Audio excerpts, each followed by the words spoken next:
active allyship. And as Linda also alluded to, it is LGBT plus History Month. I think it's really appropriate that we're talking about active allyship in the context of history, because history is not just something that kind of sits statically in the past. It's something, one, that informs our present, but also something that we all actively contribute to as we live it. And as many of you will be aware, it's a really critical time for trans people right now. A lot is going on around trans people and that affects trans people's lives. So I think it's really important for us to consider, all of us, how we can be better allies to trans people and also to intersectionally marginalized trans people.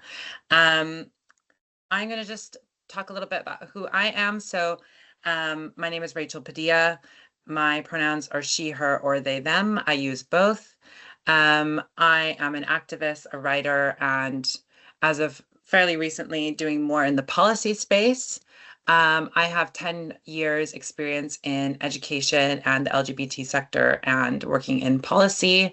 Um, I come from an intersectional background, so I am a trans woman. I consider myself a trans feminine non-binary person, more specifically, but I'm also a lesbian. I come from a working class background. I'm neurodivergent. I'm also an immigrant, as you can tell from my accent. I'm from the United States.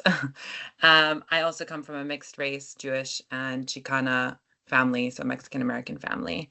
And for that reason, I often like to talk about trans allyship and trans issues, not just in the context of, we're not all, and none of us are just a single um, identity. We all are made up of all of our different myriad experiences throughout our life. So I think that's something we really need to bring into these conversations. And it's something I'm really passionate about.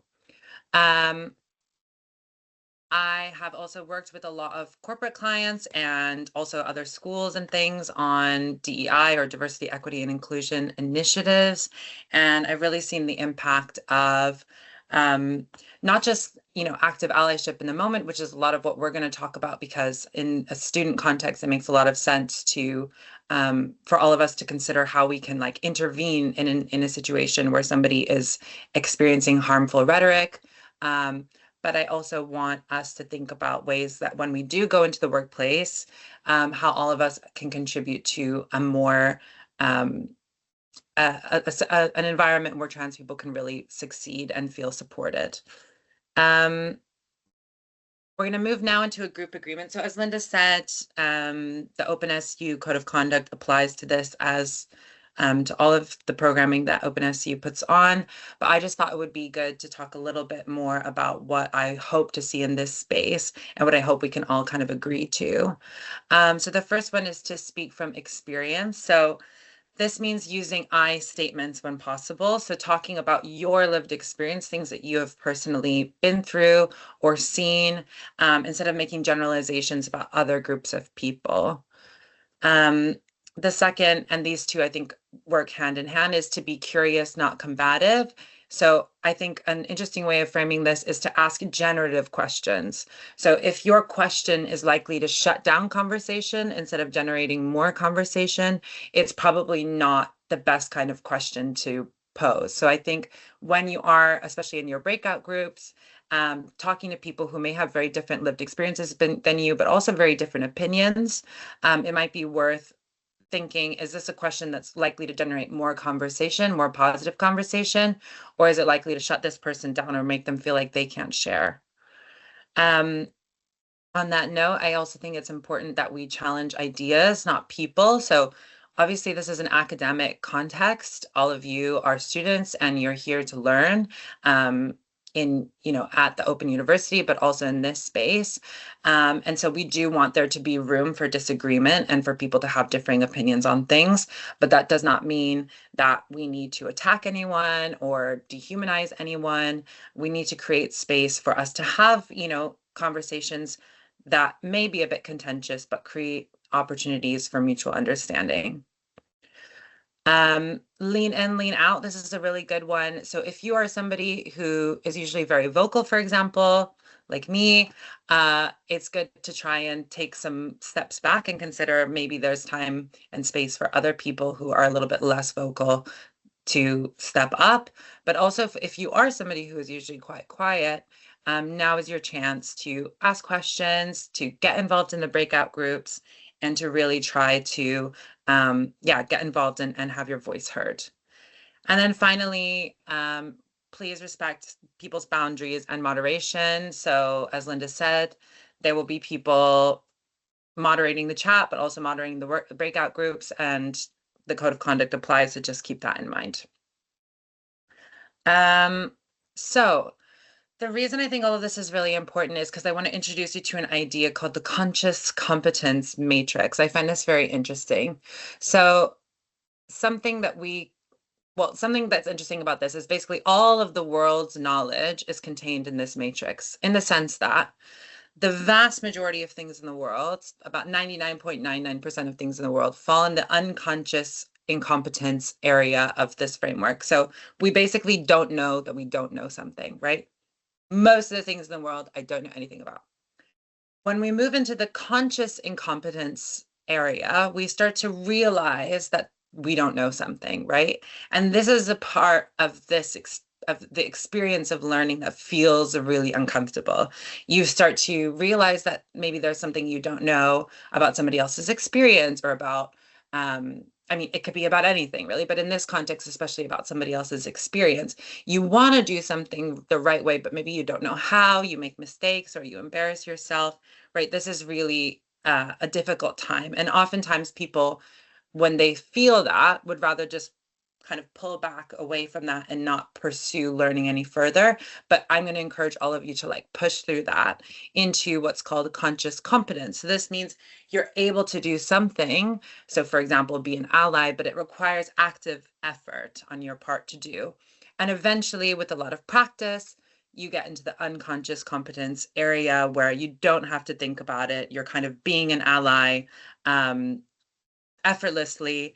And then obviously, at a certain point, things in the world change, more information enters the mix. You'll have to reconsider again, and then you go back into the unconscious incompetence section, and the cycle repeats. So part of all of this is that there will be discomfort, there will be mistakes made, there will be embarrassment or not getting it right. You know, we've all had instances where you think you're being an ally and you're doing the best you can by a community, and they go, actually, that didn't, make me feel very supportive, or I would have rather you did something else. And it's really important for us to be okay with that and acknowledge that and move forward.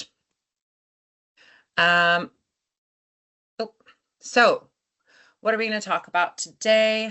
By the end of this presentation, you will be able to know what active allyship is and hopefully understand how it looks across contexts, although I'm going to really focus on the Open University context.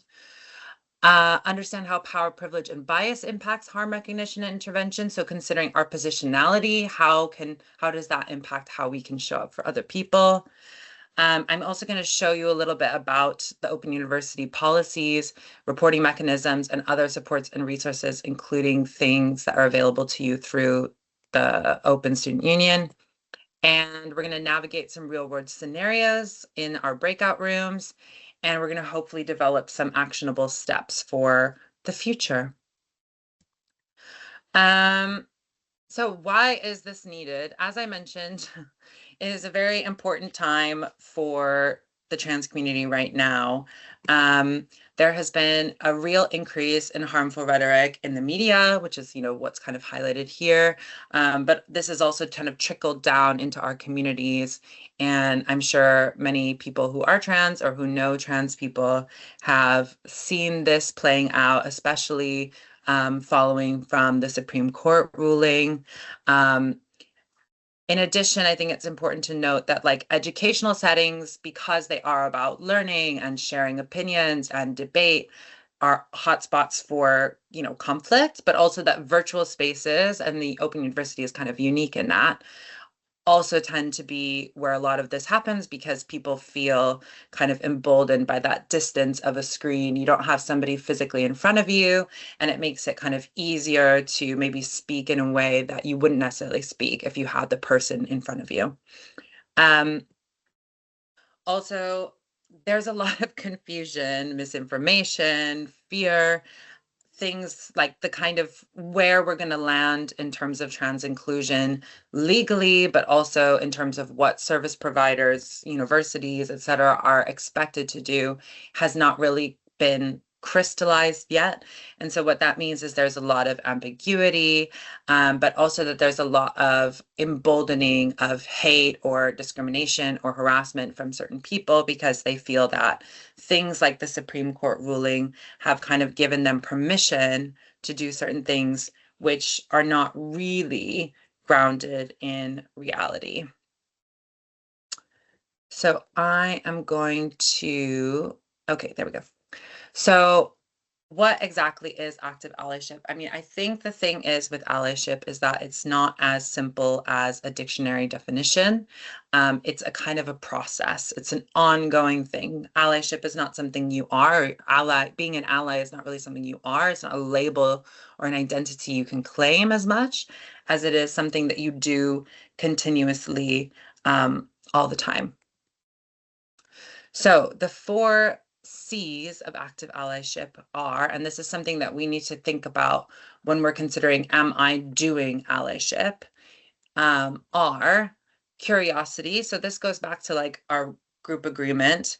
Curiosity is really key when it comes to supporting trans people, but also supporting any marginalized group to which we do not belong or to which we do not have a lot of exposure. The first place to start is really curiosity, learning more about a group of people that we don't really know anything about and hearing their perspectives, listening to their stories, is really where the allyship begins. It begins long before an active instance of, transphobia or racism. We can't intervene in those situations effectively if we haven't done the work in advance. After that is courage. So allyship really happens not just when it's easy to, or when we, or when there's like a mass movement of people working to support a marginalized group, but when we have to stick our individual necks out and, potentially suffer some kind of consequence in order to stand up for another person. And I think this is something that we're really seeing right now in the aftermath of the Supreme Court ruling. And I'm happy to talk a little bit more about that. I think I will, I hesitate to get too much into the Supreme Court ruling just because things are changing really quickly, and it's not something that anybody can really weigh in on in a definitive way. But I'm happy to talk a little bit more about that. Or if you ever want to email me, I'll give you my contact email afterwards, and you're welcome to reach out to me with specific questions. But in the context of the Supreme Court ruling, a lot of businesses made decisions to change their workplace policies around trans inclusion. And I think it reveals a kind of an unwillingness to be courageous in the face of something that is a bit, frightening to them. And I think this is when we see who are the true allies and who are the people who are, putting the rainbow logo up, but aren't necessarily going to be there when the going gets tough. And on that note, another important aspect of of active allyship is commitment. So it's not just doing something on a surface level way or in a way that gets you a lot of, attention or, plaudits, but something that you kind of commit to in a lifelong way, and where you're also committed to growing in your understanding. This is something we see a lot when we're talking about people who used to be, for example, on the cutting edge of, let's say, LGBT advocacy, right, during the Stonewall era. And there are some people who at that time were, really pushing the boundaries of what was kind of accepted in society in order to defend the rights of gay and lesbian and bisexual people. But those people stopped at a certain point, or some of them did, obviously not a majority, but a small minority of those people stopped at a certain point and said, okay, well, I feel like I've got the, and the people that I care about got the rights that I want them to have, and I'm good now. And that's, I think, not good enough. It needs to be about continuous lifelong learning, and it needs to be about consistency consistency, sorry. It needs to be about showing up again and again when you're tired, when you don't really feel like it, when the party that they're throwing, the fundraiser that they're throwing doesn't look that cool. You need to keep showing up to show people that you're really there for them. And all of this helps us to combat performative allyship, the dreaded performative allyship, which is, I'm sure we've all seen the memes about performative performative allyship out there, performative reading, performative whatever. It's about, trying to do something for the appearance of being progressive, for the appearance of being on the right side of history, et cetera, but not actually wanting to do a lot of follow through so that impact is felt by the marginalized communities that we're talking about here. So now I'm going to talk a little bit. Oh, yeah. So this is like what I was saying before. Being an ally isn't just a label, it's a journey we walk together. So it's also something I want all of you to kind of keep in mind. It's not just something you do as an individual, but it's something we all have to do together. And that means, allies working in concert and in community and in solidarity with the affected people. It's not anything that you need to bear either on your own. You can align yourself with other allies, and those allies come together with the marginalized communities to improve their experience. So, in terms of types of allyships, I like to think of allyship as being either reactive or proactive. So, I think the word proactive often has a kind of connotation of being better than being reactive, but I think that it's important for us to know that both are kind of necessary, really, to respond to active threats or things that are actively impacting people's lives, but then also to actually change things in advance so that we have to do less maybe of the reactive work. And these operate on kind of three levels. So the first is the individual. So the reactive example of this would be, I recognize that I have all of these, enculturated biases or negative feelings about a particular group of people. I need to go and change those. How do I do that, right? So that's a kind of reactive individual allyship. You're identifying certain things or tendencies you might have, and you're actively working to change those. Proactive individual allyship might look like seeking positive contact with the particular group. So it would be like having trans friends or going into queer spaces and just hanging out with them.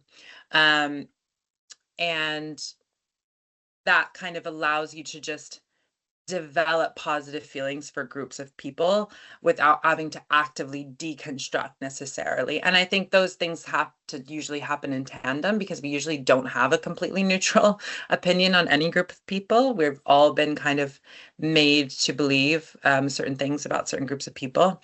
But it's important to think about not just like, oh, I have this negative thought and I need to change this, but also thinking of like, how can I actively be around these people that I want to help? Because that's the real life experience. But that's where I'm going to get that real life experience, who these people really truly are.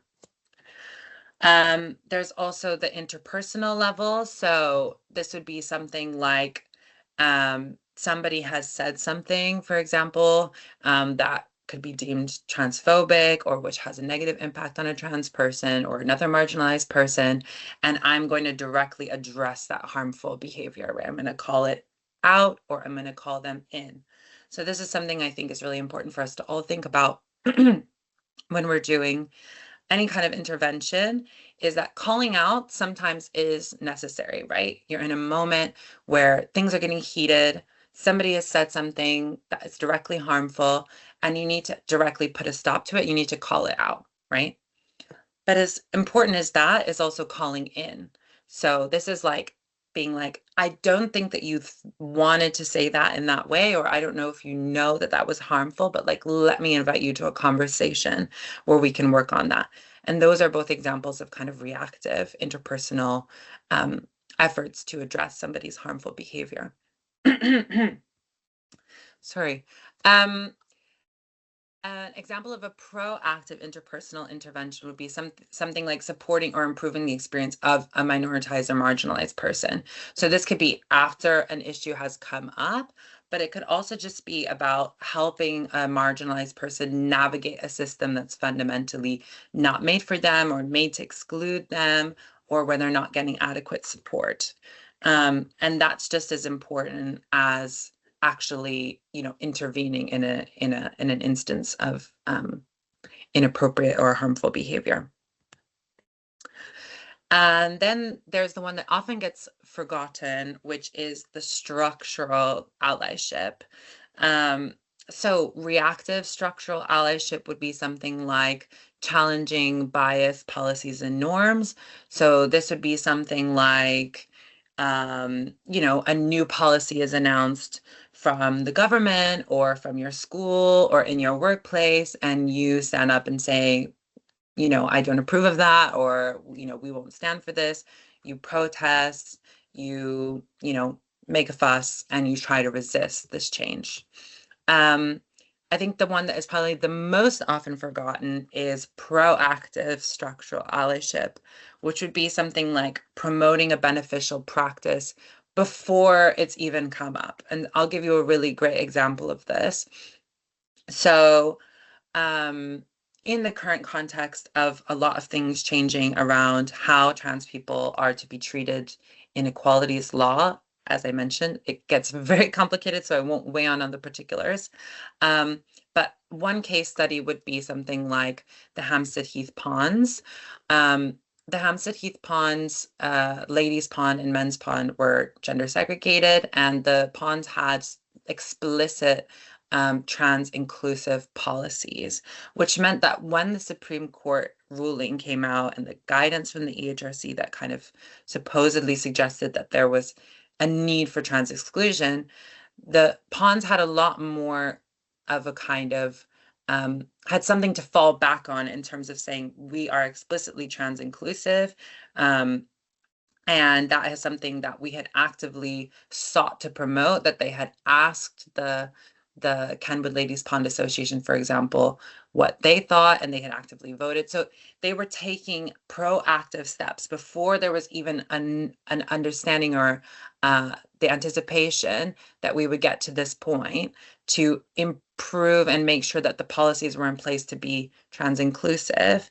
And that was something that set them up for, and I will say it's also impossible to say right now exactly where things will end up, but it put them in a better position than other organizations that did not have those active, or who had not made those proactive moves to include trans people. So now we are going to move into thinking about how we actually put some of these allyship principles into practice on a daily basis and cover some of the best practices for being an active ally in the different contexts that we find ourselves. So, things to consider when practicing active allyship. The first would be start by listening. So, I think the thing is, a lot of people think that allyship is something that happens in a moment, and there is those elements as we've addressed, like the reactive elements of that. But there are also a lot of things that we can do in preparation for an issue coming up that will make us feel more prepared. And a huge part of that is listening to affected communities, listen and making sure that we know as much as we can before we intervene. Um, I have three steps, and the reason I do that is because a lot of people think that the best way to do it is to go up to somebody that you know and say, "Hey, I want to be an active ally. What should I do?" And the reality is that's putting a lot of expectation on that one individual, first of all, to speak for a whole community, but also for that individual to do a lot of emotional labor to explain something to you. So the first thing we always do is we read and we watch. So we, read the works of, trans authors, for example, or trans feminist authors. We watch their stories. Ideally, not just things like, the Danish girl where somebody's telling a trans person's story, but rather where trans people are telling their own stories. And we try to get a diversity of opinion as well. Like we try to see Black trans stories and to read disabled trans, activism and manifestos and things like that. And that is kind of gives us this foundation so that when we do engage with the affected community, we can ask insightful questions. And, like I recently read this book. What is your take on that? And we show that we, know what's going on and that we care. Um, when we have asked a question and we've been given a response, another critical thing is obviously to make sure that we're listening to what we're being told and not just assuming that we know what this other person's going to say. Because the reality is, obviously, people in different communities all have different opinions and different takes, and you might learn something. And then step three is something that you would do after, let's say, an intervention where you've let's say you've stepped in and said, hey, you need to act differently, or I would rather that we improve, or I want us to improve the policies at school in XYZ way. After that, you would check in with that person. Was that helpful to you? Was that the right thing? And not take it personally if they say, I like that, but I would rather you had done this, which does happen.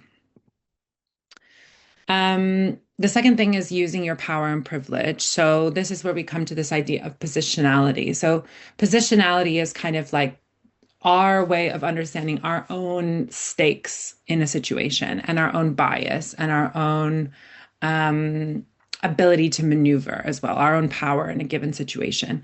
And it's obviously context dependent. It shifts all the time. It may be that in certain circumstances, um, you know, I might have more power to affect things to influence the surroundings than another person would. But then that might tip flip on its head in a different context. But always we need to be considering how can we leverage the privilege that we have. So either something that, privilege being our proximity to power you know, by no action of our own, something that we were born into or that we somehow inherited, right? Um, and then power being our ability to affect change. So if we think about what kind of power do I have in this situation, what privilege do I have, things that I don't have to think about is another thing to remember is a kind of power. We think, how do I leverage that for the sake of marginalized communities? So obviously, if you're cisgender, you are generally in a position of privilege and power over a trans person. And so that means, and you're also going to be taken more seriously. Obviously, we all know about the way that the media talks about trans people. They've been really delegitimized in a lot of ways as a subject. Which means that when they speak, they're often not really listened to. So if you, as a cisgender person, speak up for them, or not necessarily for them, but with them, or on their behalf, you're much more likely to be listened to. Speak up, not over. So obviously, we're using our power and privilege, and we're speaking out for change, but we don't want to speak over marginalized communities. We don't want to speak over trans people when they're saying their own thing. And I think we don't want to make a monolith of the trans community and say, well, I've seen all this stuff on Instagram, so I know what the trans community's position is on a given subject, because obviously there's a huge amount of heterogeneity within the community and differing opinions. So we want to make sure that we're also creating spaces for trans people to speak up on their own positions in a given situation. Respect discretion. So this also comes back to like the check-in question. A lot of trans people know that being too vocal or making something too big of a deal actually makes them more of a target, or it makes people frustrated with them or think they're over emotional or something. So this is something I've seen when there were instances of, like, for example, misgendering, and a person, only wanted like a delicate, like, correction. Oh, my pronouns are actually blah, blah, and move on. But where an ally has gone, how dare you, blah, blah, blah, and really blown it into something that much bigger than the affected person actually really wanted it to be, because that's going to reflect badly on them, not on the ally necessarily who's standing up for them. And so it's something that we need to consider when we're thinking about speaking out on behalf of other people, is that they sometimes might prefer our discretion. Um, on that note, though, it may be that a person is saying to you, it could also be something like they need to report it right to the school, and you think that they should report something that's happened, and they might say, well, I don't want to do that. There is always the opportunity for you to report it anonymously so that at least there is some record of it for the sake of awareness that this is the kind of thing that is happening on campus, for example. And it allows you to bring attention to something without necessarily naming names or bringing that individual into the situation. Admit mistakes. So, as we talked about at the beginning, we're all in a process of learning, and that means we're inevitably going to make mistakes. So, I think it's just worth reiterating that when you do mess up, just apologize and, and pledge to do better. And that's all you can do. Don't dwell on it, don't beat yourself up over it. Also, don't get defensive. It's mistakes are natural. I think most people within the trans community are, very happy to, for somebody to, or very happy to forgive somebody who's made a simple mistake, like even misgendering, right? It's only when it happens over and over and over and over, and this person has clearly not made an effort to improve, that usually people are upset, or when it seems very pointed, like somebody is saying it, even though they know that this person is trans, for example, they're making a point to say, the wrong pronouns to hurt them. But beyond that, I think most of us are pretty aware that these kinds of things can be new for certain people. And as long as when we correct you, you admit that mistake and commit to growing and doing better, that's all really can be asked of you, I think. Um, the next thing would be to keep showing up. Um, what this means is that you just got to be there in person, over and over and over again, and not just for fun things, not just for pride, but for, much, like at marches when we're protesting, not just when it's happy-go-lucky, or in workshops, and those can be online, for example, or if you can volunteer your time, and or if you have, you can contribute to a mutual aid fund, for example. Those are also ways that you can show up. And I think it's when, I have had friends who are those people who, no matter what you do, they're like, I'm 100% behind you. I support you. Here's this. I'm showing up here, and go above and beyond. And like that makes a world of difference for marginalized people who so often feel invisibilized and like they can't rely on anybody. So for somebody to do that, it means even more for them.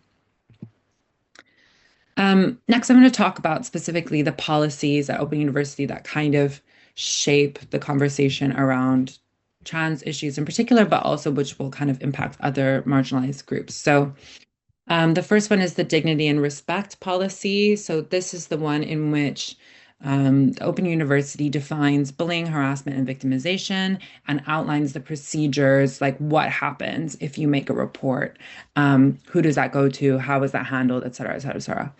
Um, I think it's really key to know that, at the very foundation, Open University is saying that they are committed to creating and maintaining a thriving environment for staff, students and staff, free from bullying and harassment, where everyone is treated with dignity and respect.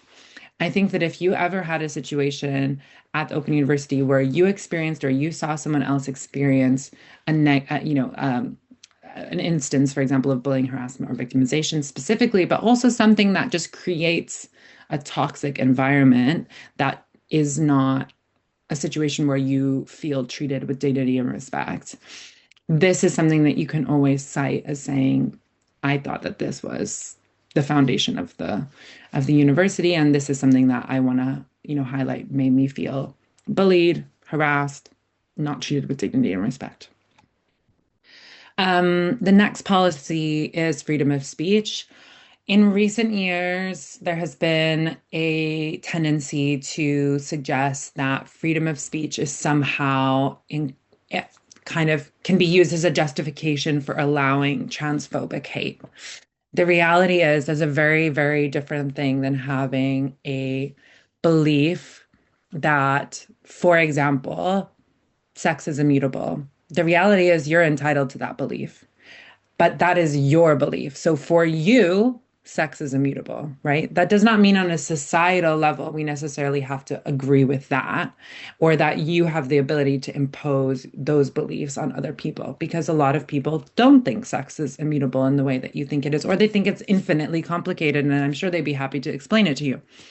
Um, but the point is that we can talk about academic freedom and the ability to exchange ideas in an academic setting. And that is very important because that is how we learn, that's how we are challenged, that's how we challenge others, and that's how we as a society like grow and develop our ideas. But that being said, some ideas, when they have um, when they're kind of predicated on the idea that some people deserve less rights than others, or some people should be denied things on nothing but, the basis of bias and things like that. We're moving out of the realm of freedom of speech into the realm of bullying, harassment, etc. So I just want to note that it says it will be open to people, places, methods, and ideas. Freedom of speech and academic freedom are fundamental to our mission to the pursuit of knowledge through teaching and research.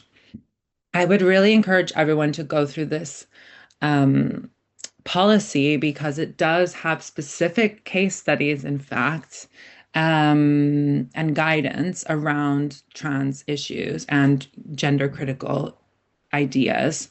So it might be worth just exploring that and kind of having a forming your own opinion about it. And if this is something that, like, if you have issues with the way that, the case studies or the guidance are laid out as well, it's something that I think you can challenge, and I would encourage you to do that. But it's very enlightening in terms of how the Open University thinks about freedom of speech. Whether that's 100% right or not is up for debate, but that is where the institution sits. However, that obviously is then comes into interaction with Open University's gender identity policy, which lays out the transition policy. So if you as a student want to transition, what you are able to do, can you change your name, can you change your gender, et cetera, on your records. But also it talks about wanting to create a learning environment that should be responsive to the students' needs, in particular in regards to transition, so able to respond to their need to change things or adjust for their transition. It should be free from discrimination, harassment, and victimization, and they should be able to achieve their study goals. So I think this is another policy where if a trans person were ever encountering a difficult situation, they could say, Open University is committed to making sure that I can thrive um, in my education. And if there are things happening which are making the environment so toxic that it is not possible, then that is something that needs to be addressed because that it's not in line with the gender identity policy. And I cite all of these because I just think it is really important to actually know what the policies say. The more information you have, the more tools you have. It's the same thing when I'm talking to trans people about going to the doctor to talk about hormones and things like that. If you come in and you can say, I have this NHS guidance, or I know, this is XYZ policy, they are much more likely to listen to you than if you come in and say, oh, I just think it's really important that you listen to me. A lot of people like to play by the rules. So if you can use that against them, you're much more likely to make some positive change or get an issue addressed. The next thing I'm going to talk about are some resources for you as individuals, as people affected by these kinds of issues, but also as allies. So some of these come from the Open University and some come from OpenSU. So this one, Report and Support, is from the Open University. It's where you basically report incidents of bullying, harassment, discrimination, et cetera, et cetera, et cetera. You can report, if you report them with your name and contact details there where they can be properly investigated, they will be investigated and addressed within 15 days. That's their commitment. And it's something you could hold them to. On the other hand, as I mentioned earlier, there's also an opportunity for you to report things anonymously, and that those things will still be sent to the EDI team for monitoring purposes, so they know certain things are happening. So even if you witness something and you don't manage to catch somebody's name, or you don't know if they would feel comfortable with you reporting it, you can always report it anonymously, and at least there's an awareness of what's going on. Um, There's also open SU groups. So there's three groups. There's the Black, Asian, and Minority Ethnic group. There's the Disabled Students group, and there's the OU Pride group. In these groups, you obviously speak with other people from your community. You can access support and advice. You can campaign to the Open University on topics that matter to you, and you can connect with fellow students. I also think if you ever had a question about something, you could probably reach out to them and ask, and I'm sure they'd be happy to answer about, how you navigate a given situation or whatever. Um, but I think it's really important in situations where we might feel singled out, especially on an online university where obviously you can be very isolated. Things like groups of like, people who are in a similar have a similar lived experience to you can be so empowering and so protective, um, and just encourage you to really speak out when something's wrong because you have other people on your side, and just receive that support if you ever encounter issues. The next one is individual representation. I really wanted to highlight this, especially for accessibility reasons, because you are able to receive direct case support if you are thinking about making a complaint or have an active complaint or appeal. As somebody who has had to, make a police report and all those kinds of things, I know that those kinds of processes are so stressful and they can be really confusing, and you don't know what the timeline is, you don't know how to follow up or who to talk to. And so, what's great about this service from OpenSU is that you basically get like somebody to help you navigate that whole system and make sure that you come out the other end. Um, they can help you to prepare your complaint and collate evidence.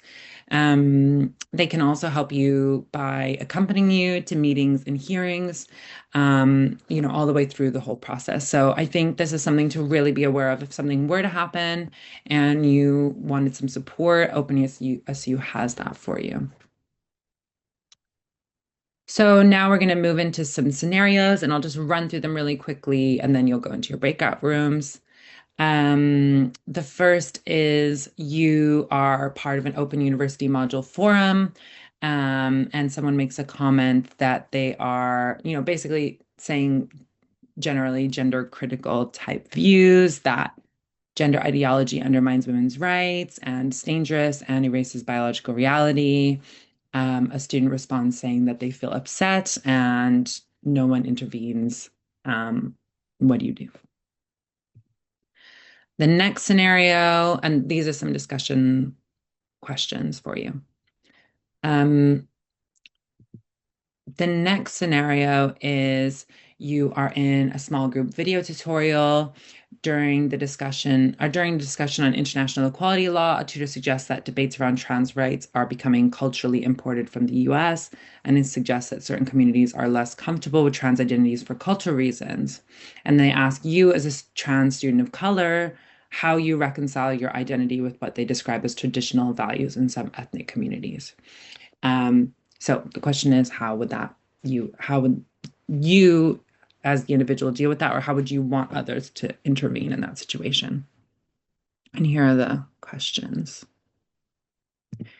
And then the last scenario is you are part of a WhatsApp group. Oh, sorry. You are part of a WhatsApp group of OU students on a particular course. It's not officially moderated, so this is kind of off Open University, uh,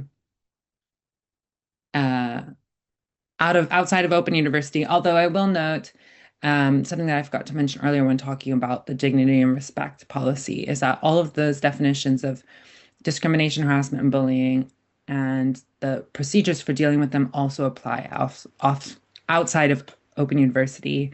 So in non-open university sanctioned spaces, if you're a student or if it's between students, etc. So that's something to keep in mind that it's not something that is, you know, totally outside of their purview.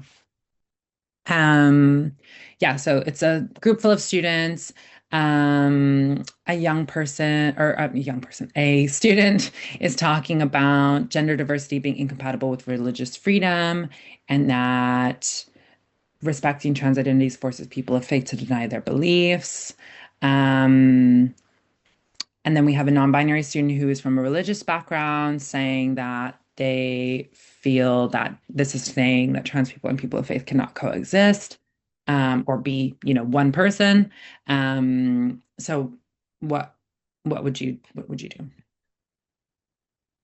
And here are the questions. This is the post-workshop survey for you to complete. And as your homework, I want all of you to write down 3 concrete and specific actions you plan to take to be a better ally to trans people and other marginalized people. Ideally, these should be, I mean, as I highlight, it's concrete and specific. So, in general, it should be something like, I will read one book by a trans author, or this specific book, even better, by the end of the month, right? That would be a concrete and specific action, not just and that's so much better than even saying I will be educated on trans issues, because that's not very clear what it is you will actually do. So yeah, that's a great place to start. You can share those with your friends and get some ideas as well. And also kind of, show people what it is to be a trans ally and say we should all be doing this, especially in this time period when things are so bad. The more people who are being vocal about wanting to be a better trans ally, the better. And that's it. Thank you so much. I really appreciated being here today, and I hope you have a good rest of your day.